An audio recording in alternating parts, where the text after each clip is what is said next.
Multitasking is not a foreign word, but what is the exact definition of multitasking?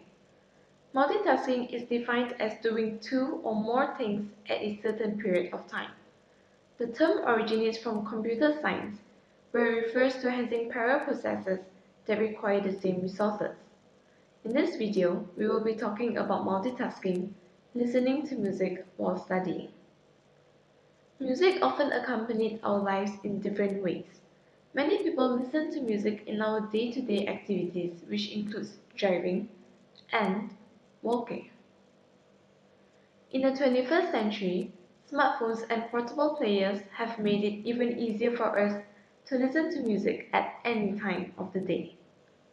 In a survey of 142 participants, it is found that 90% of students listen to music while studying. In another survey of 150 students, 77% of those who listen to music believe that they studied better when music is being played. The so-called Mozart effect is a very famous example which was believed to improve performance level as well as healing and developing of the brain. The term was first coined by Alfred Tomatis, who used Mozart's music as the listening stimulus in his work, attempting to cure a variety of disorders. The approach has been popularized in Don Campbell's book, The Mozart Effect, which is based on an experiment published in Nature, suggesting that listening to Mozart temporarily boosted scores of one portion of the IQ test. Subsequent studies have revealed this phenomenon not to be the cause of Mozart or other classical composers, but by an increase in arousal and mood because of listening to preferred music. The arousal and mood hypothesis proposes that listening to a liked piece of music is just one example of a stimulus that can increase a participant's arousal and mood. Thus, as long as the participant performs a task, such as listening to music that they enjoy prior to engaging in the focal task, then arousal is increased and performance improves. The interplay between reading and listening to music has been addressed in several studies and from different angles.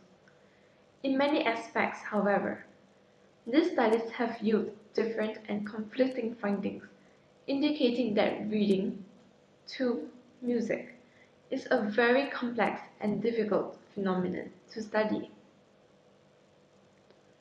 Recent research, however, shows that in certain situations, musical preference does not make a difference. It has been found that whether someone likes the music or not, performance is equally as poor in terms of serial recall. But what is serial recall? A serial recall task requires participants to recall a list of items in a specific order, which is usually the order in which they were presented, and is probably the most widely used short-term memory test in neuropsychology and psychology in general. As previously stated, those students who listened to music while studying said that music helps them to study better. But research has shown that this is not the only reason why students listen to music while studying. Students also listen to music while studying as it helps them to block outside noise, and this decreases disturbance as well as having a sense of relaxation. But of course, not everyone agrees with this and find listening to music while studying as disturbing. So, what about you? Are you the type of person who listens to music while studying, or do you find it disturbing as well?